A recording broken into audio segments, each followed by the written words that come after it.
Hey folks, Brian Wassam here with today's thought about the Apple Vision Pro. Will it make it easier for AI deepfakes to scam people? What do I mean by that? Well, the image that you're looking at right now is what Apple calls my persona, the virtual representation of myself created when I set up this Vision Pro device. It has to do that because, as you can see, if I'm participating in a Zoom call just wearing this on my face, there are no cameras that can capture all of my face. So it stitches together some scans that it took of my facial geometry, that it's taking of my parts of my face, my eyes, my mouth, that it can track in real time and meshing that together into its best approximation of me. Now it's the best that it can do right now, and technologically it's enormously impressive, but it's not quite there, right? It has limitations. And so it falls into what people call the uncanny valley. In other words, close enough to almost be convincing, but not quite close enough to be real. And so it ends up feeling creepy or uncanny. So will people use a device like this to create deepfakes?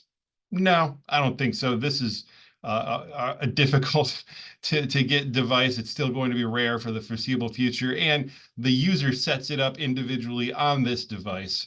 I don't see devices like this being used to clone the images of others. That said, I suppose if someone gets their hands on someone's Vision Pro and uses it, that's one way they might be able to convince people that the owner of that device is talking to them when they really aren't. But when I say that adoption of a device like this might make AI deepfakes easier, what I mean is it reduces our inhibitions, reduces our resistance to that uncanny valley. The longer folks like me participate in Zoom calls like this using an avatar like that to represent themselves, it's going to get some resistance for a while, but eventually that resistance will fade.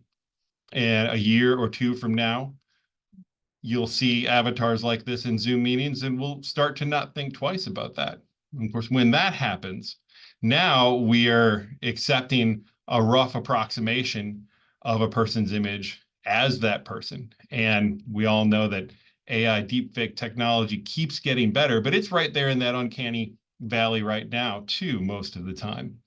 So my thought is the more that Apple's new device gets us used to accepting uncanny images as being the purported speaker, the more that opens the door for uh, nefarious actors to use their own deepfake representations of a person and launch deepfake scams, spear phishing types of scams, using imagery like that to convince audiences that they are the person that they say they are. Will that happen? I don't know, but Apple and their broad launch of this device and the mainstreaming effect that Apple has, and that we're really so many of us looking forward to with this device, carries risks like this as well, and this might be one of them. So keep your guard up, no matter how many avatars you deal with in Zoom, and stay safe out there.